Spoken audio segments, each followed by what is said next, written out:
Hi everyone, and welcome to the Kim K. Curry podcast. I'm Kim Curry. I'm really excited to chat with Sarah Thornton-Smith today, who's a fantastic artist, and I love watching her social media and her Instagram for all her art and pictures. I'm going to show you a little bit of that later on. And just really wanted to explore more about this journey of being an artist. Hi Sarah, welcome. Hi, Kim. Thanks for having me. How are you today? I'm good, yeah. The weather's beautiful out there. So, yeah, we've had our first lot of rain, so all is calm out there, which is great. Yeah, they're pretty excited. I'm in wheat belt farming country, so they're pretty excited to have a bit of rain yesterday. It seems to have disappeared again today, but... So before we get into more of your art, and I've got some great little pictures to show people of some of your art later, tell me a little bit about the story of Sarah Thornton-Smith and how you came to be where you are today. Ooh, how long have you got? I have got plenty. Short story. Yeah. Whatever you want I'll try to keep it short. Yeah. I'm an artist today simply because I've always wanted to be one. Though I don't think my parents always were aligned to that whole idea of me being an artist. They always worry about where do you sort of earn a living out of it. Yeah. So there's been a lot of diversions in my life, and it's just taken a long time for me to get here. But instrumental to me getting here would be my health. My health sort of took a dive in 2012. And I had some serious sort of issues I needed to look at. Yeah. And one of the things I had to look really hard was looking inside of myself. Yeah. And sort of figuring out why I wasn't happy. Because I think health and happiness is sort of connected. Yeah. You're kind of been unhappy for a while, your health starts to sort of kind of wave the flag, I suppose, and sort of say, hello, I think you really need to, you can't progress through life further if you don't, I guess, put yourself first or honor yourself. Yeah. And I think those are the kind of questions that came up when I got really unwell. Yeah. And funny enough, the one thing that got me out of it was doing my art. And I went back to kind of just doing it slowly, and it wasn't easy because what I had sort of affected the way my thinking was. Yeah. I couldn't string a proper sentence together. Wow. Yeah.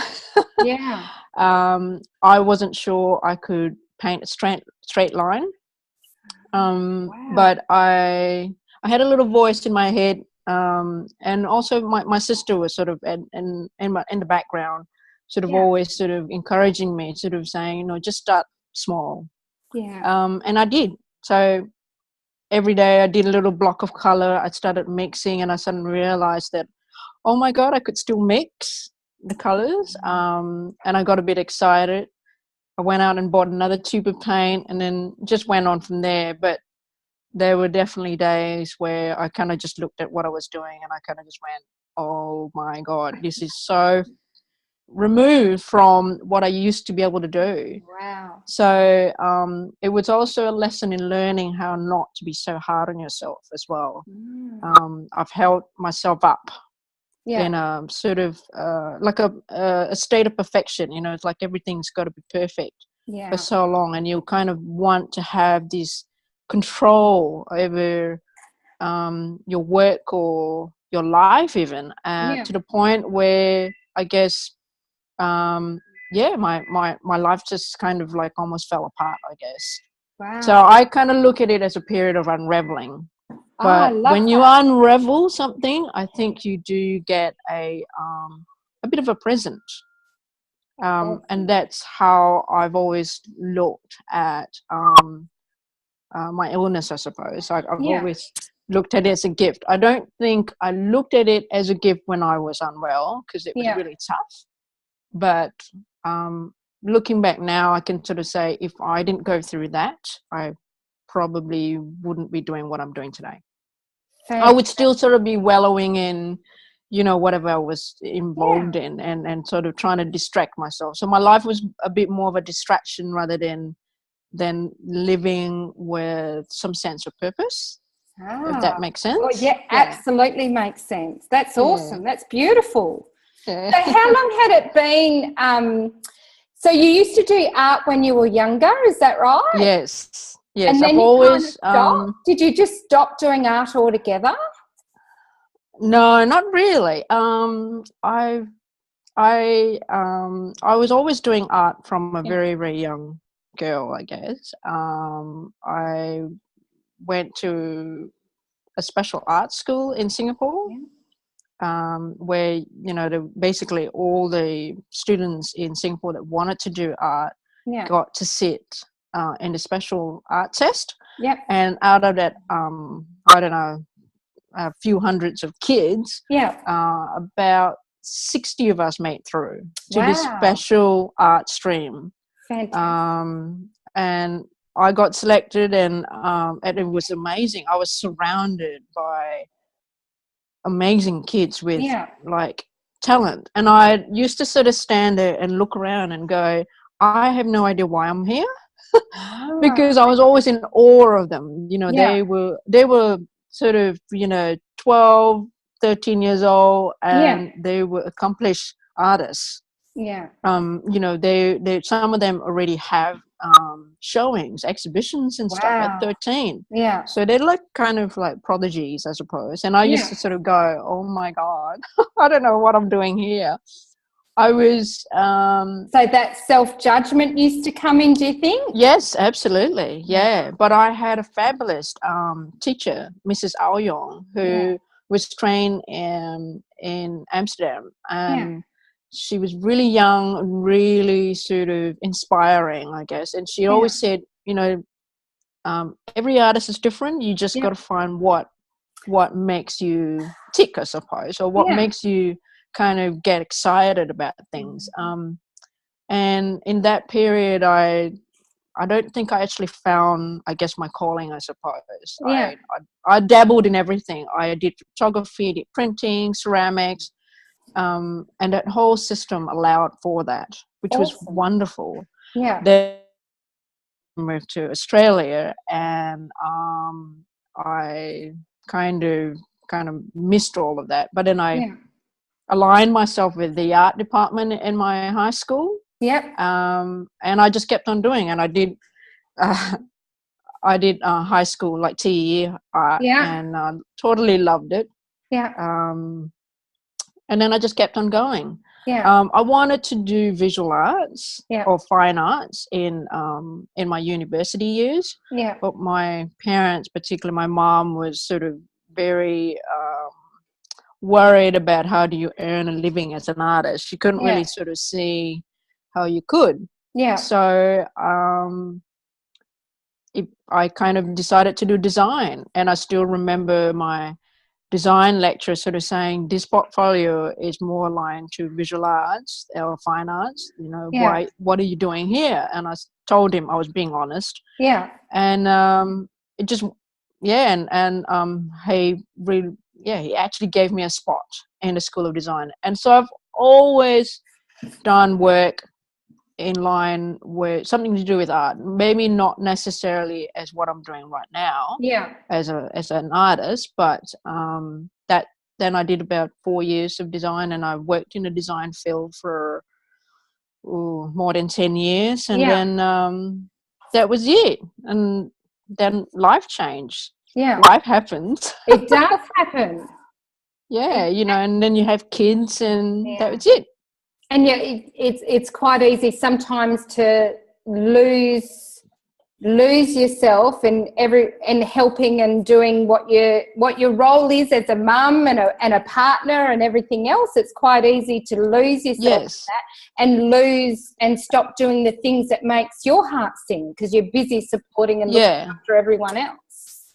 That's exactly right. And I think the model has always been in front of me, Yeah. like my mom, and especially that, you know, once you're married, your Yeah. life, culturally anyway, Yeah. your life is actually all about looking after your husband and looking after your kid, you know. Yeah. And I think I did that well, but Yeah.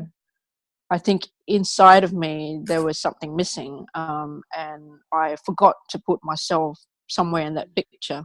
Yeah. So I didn't quite look after myself, and that's sort of not very good. I mean, obviously it had an outcome, Yeah. which culminated in my illness, I Yeah. suppose. And yeah, so that's why I kind of always sort of say my illness was a gift, because if I didn't have it, I wouldn't be here today, I guess. Yeah. And doing what you're doing, and your fantastically beautiful art. So that was a really brave thing when you're already you're not feeling well, you're unwell. And as you said, how did you find the courage to, on those days when you just thought, this is too tough, I can't do this? How did you find the courage to then kind of step back up and go, you know what, I just need to keep going, even if it's just a little bit every day? Because it takes courage, I think, to do that, because it is a really, especially when you're not well, it's fear. It brings up a lot of fear. Yes, it does. Yeah. I think at the crux of it, Yeah. I had to be really honest with myself, I guess. I was probably at my lowest, Yeah. mentally and physically, because it was impacting me, you know, in a whole way. And I could definitely feel my spirit was at its lowest. Yeah. I don't think I was acquainted with the child that was within me.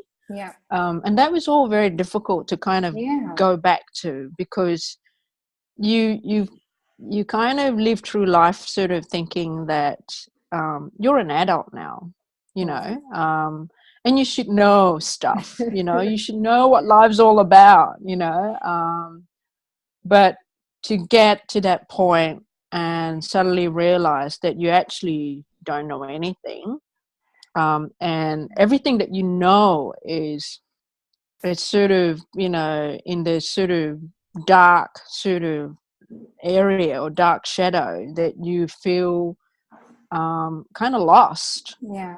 And I think it's the worst I've ever felt in my life, I think. Yeah. So you suddenly just have to be very honest with yourself, and also surrender and just say, I'm at my lowest. You know, Yeah. I don't think there's going to be anything else that's going to go wrong. So I can only just take a step forward. Just give it a go. And if all it means that I manage to pick up a brush and, Yeah. you know, do a line and practice on lines, then so be it, you know. Yeah. I had to be really forgiving of myself. And that's really hard if you don't practice it, or if you don't even know. Like I didn't even know how to do it. I had to phone my sister up and say, how do I even start to do this? And she gave me a step-by-step sort of kind of thing, you know, and it took me a long time in my head to kind of work it out, because my brain wasn't firing very well. Yeah.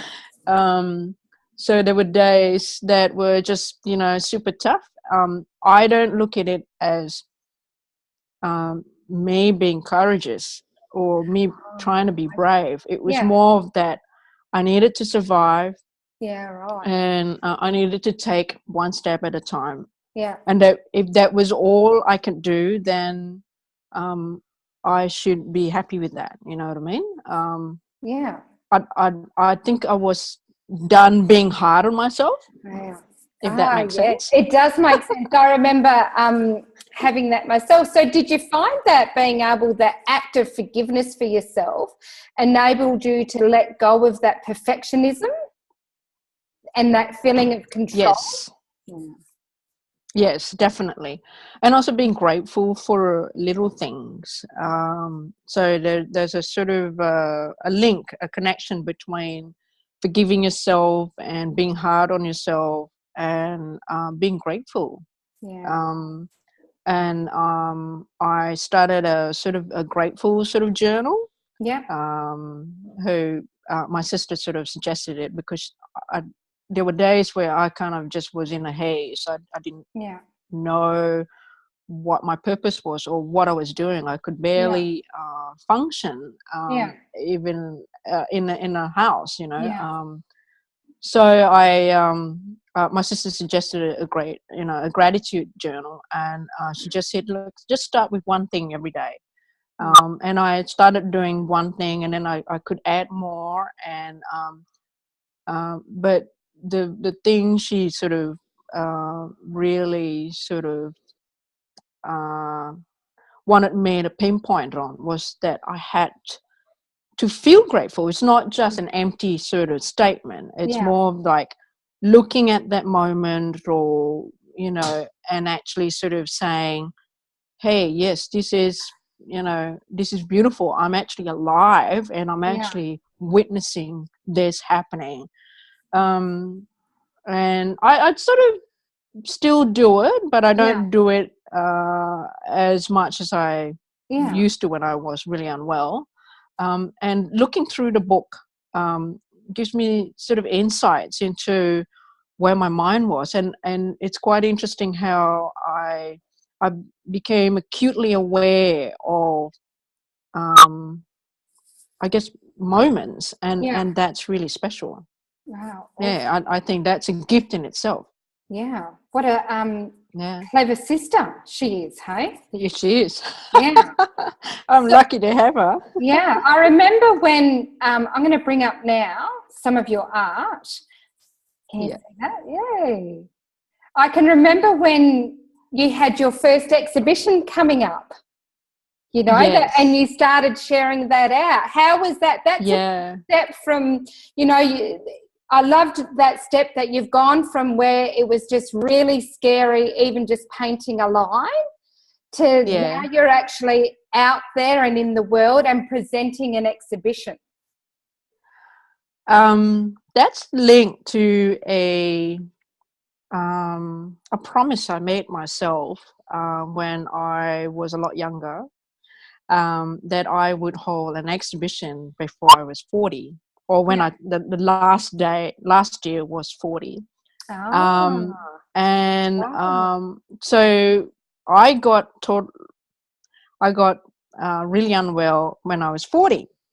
And I sometimes think back that could be because um, I didn't meet up to my own expectation, or to my own promise. I guess I didn't honor myself. Yeah. And so I happened to come across the call to have an exhibition at the Mandarin Art Centre. Yeah. And it was a Thursday that I saw it, Yeah. and it was due on a Tuesday, like, Wow. so less than a week, and I had nothing.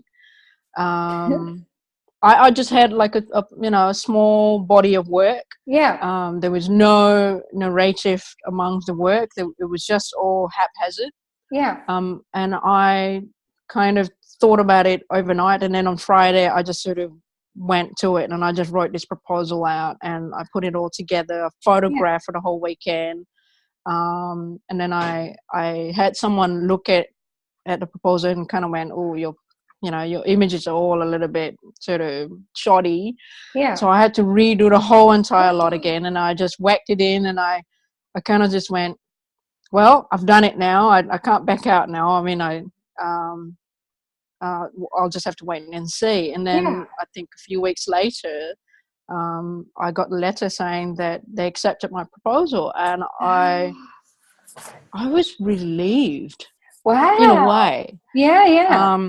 Like I felt, oh, I just made it, Yeah. and it was just such a personal, intimate feeling, because I just felt that it was such a powerful moment for me.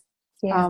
And I sort of said, okay, now I'm going to have to really just get on with it and just do the work. Do it. People kind of asked me, oh, were you doing it for your son, or this? And I kind of went, no, I actually did it for me. Yeah. It was a purely selfish endeavor, something was just for me. Fantastic. So, some people kind of go out and throw a big party or something like that or whatever, or I don't know, go and buy themselves a diamond or something, and I go out and hold an exhibition, That's fantastic. And it was a joy for me. Every day that I worked on it, it was a joy. It was hard work. Kudos to everybody who's ever done bigger exhibitions and bigger galleries and so forth. It was definitely hard work. Because that's what I enjoyed it. That's what I really love about watching you in the exhibition, especially through your social media and your blog, is you share your journey. So it's like we're on the journey with you, and through that whole process up to your exhibition, you could really see the joy as you're creating your bits of art, and the joy and the excitement, that really flowed through as you're sharing in it. And it's a thing that I love. I follow all your things is I get to experience what it's like to be an artist, because I write. I don't create things. I like to write. That's what I do. So I love that you share so much of this journey and so much of yourself with others into what the process is like, and you can see it's pure joy, and it really shows in what you share. Thank you. I've actually got getting distracted by a little cat. Yeah. I've got here we are. Yeah, that's your last exhibition. So this is your latest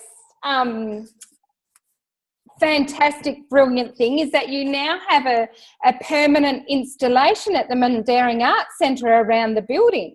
How did that come about?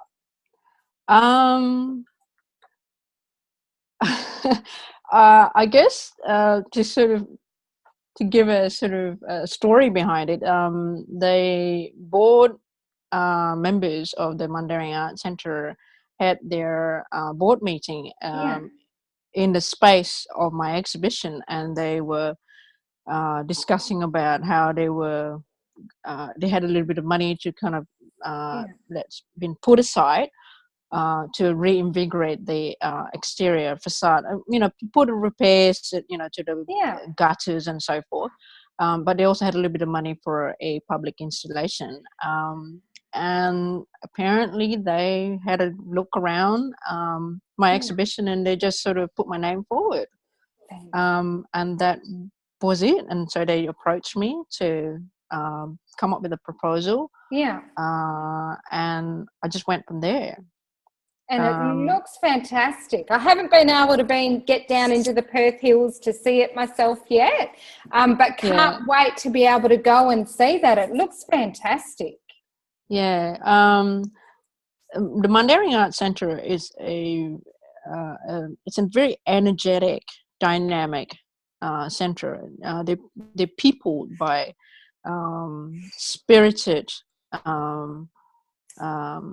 personnel there. Whether they're employed or volunteers, there's just a lovely energy within that art center, and that was sort of sitting at the back of my head when I was trying to come up with a proposal. I wanted to capture that energy. At the same time, as you know, in my artwork, I have a love for Australian flora and the trees and the flowers. Just the light alone here is amazing, and always intrigued by the changes that occur from season to season, even on a daily basis. And I wanted to kind of marry those together. And I came up with that design, and then gave it to them, and they kind of just went, yes, let's go with it. And it was It was great because Yeah. it was a different scale Yeah. of work. Yep.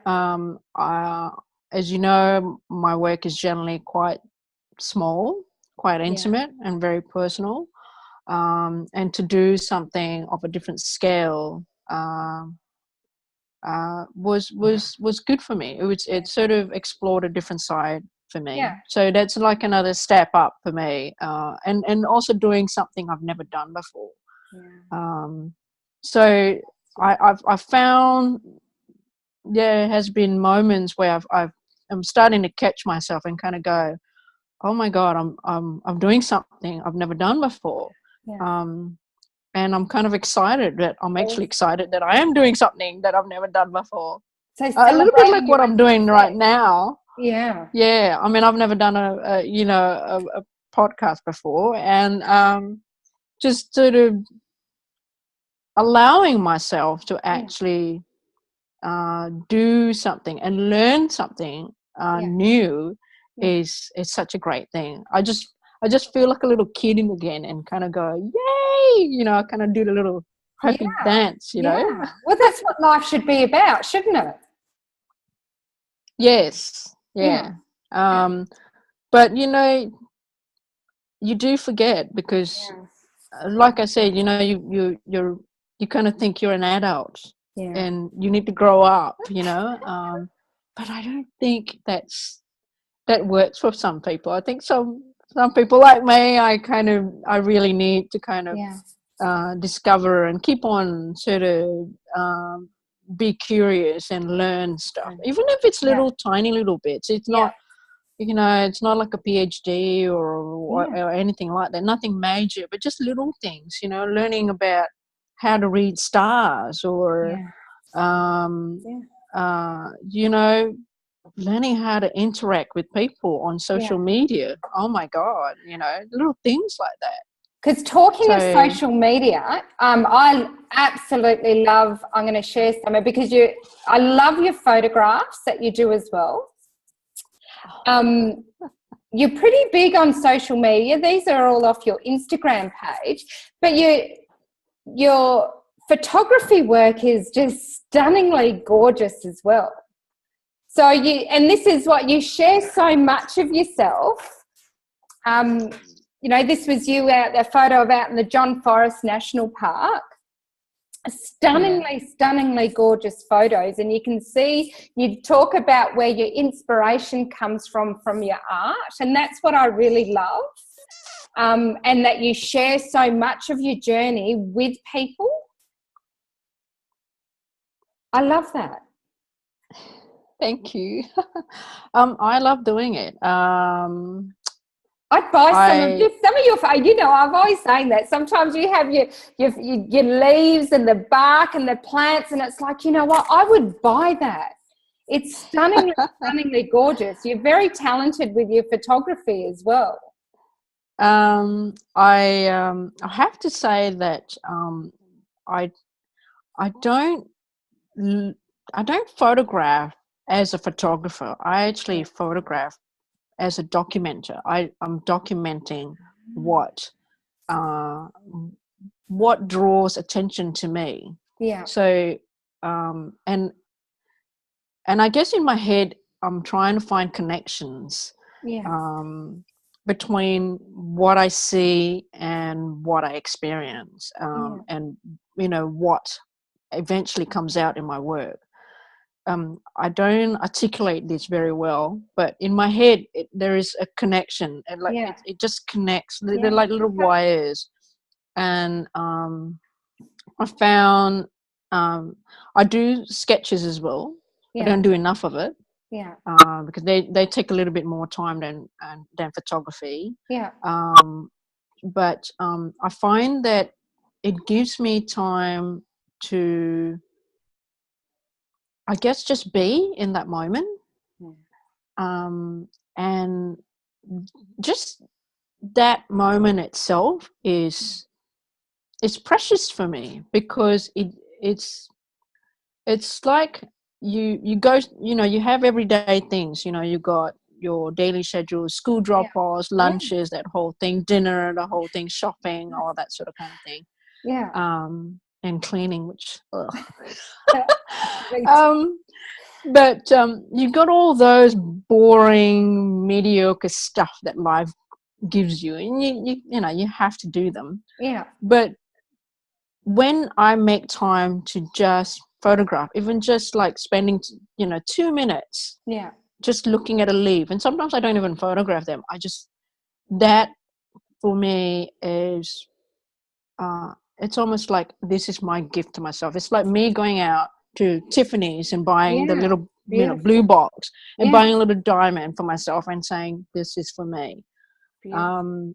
And it adds to my, I don't know, my level of happiness, I guess. Yeah. Whether it's like a direct link or not, but Yeah. it just has a sort of a whole effect on me. And when I have enough of that in me, Yeah. it comes out in my work. Mm. And that's, I think that's how it's always been for me. Even when I'm doing watercolor studies, Yeah. watercolor studies take a little bit more time, and that for me is it slows everything down. Yeah. I feel like I'm in a capsule when I'm out doing field studies, because I feel like uh, it's like this huge bubble that just sort of holds me, and I'm safe. um I'm calm, I'm not hot, I'm not Yeah. cold. Everything's just like perfect, and I could be uncomfortable, I'm getting ants Yeah. biting me and all that sort of kind of thing, but they all don't mean that, they don't sort of disrupt me from that Yeah. moment. And that I I don't know if there's anything else that gives me that much joy in that Wow, sense. that's beautiful. Um, Sharing it on social media has been a big step for me, because I was very, very skeptical of social media. I Yeah. was a big sort of like, oh, I don't really enjoy Facebook. I don't really enjoy Instagram. Yeah. But that was another thing, I had to be brave about it. I had to Yeah. kind of say, you know what, maybe you're saying no to something before you even try it. Yeah. And I had that habit of doing that. Yeah. So I'm trying to break that cycle. I'm trying to say to myself, look, you got to give that a chance. You got to Yeah. let it, give it a go. And it's been great. Yeah. I mean, there's facets of social media that I'm not. I'm still skeptical, but who isn't, right? But I still enjoy it. Yeah. Well, I'm glad you share what you do, because I do, whenever your photos and posts come up, it's nice. It really does. I get lost in the beauty of it, and it does actually, whatever Yeah. else is going on, it stops, and it takes my focus, and I really get lost for that moment in your art and your posts. It's so I'm really glad you didn't say no and said yes to social media, because now we get to experience that as well. Yeah. So I just wanted to, before we kind of finish off for today, if there was one thing you could tell someone who has always aspired to being an artist, or kind of not quite taking that next step, or beginning of their journey, what would be something that you could, a good tip or help, or something, advice you could give them to help them on their journey? Oh, okay. I think just don't be so hard on yourself. No matter where you're at in your journey, I think being kind to yourself, um, and giving yourself that sense of compassion just for yourself alone. Yeah. It's quite a difficult concept for people who don't practice it, Yeah. I guess. But giving yourself um, a boost, when times are tough, you sort of say to yourself, well, it's okay, it's all right. If it's not going to be perfect. If it's not meeting your own expectations, it's Yeah. okay. It's enough for today. Let's try it again. Don't give up. Yeah. Work hard if you want to, be an artist. Yeah. Like anything else in life, it's you don't become successful in what you do if you don't put in the hard yards. Discipline is really important because you're working alone half the time, so you need to be disciplined enough to kind of say, I'm going to get up and I'm going to sit at that table and actually do work. And there's definitely, I mean, you're a writer, there are definitely days where you sort of front up and you kind of go, I'll just type a few words in, and you look at it and you're going, that's it. I've only got 3 words there and I've got nothing else.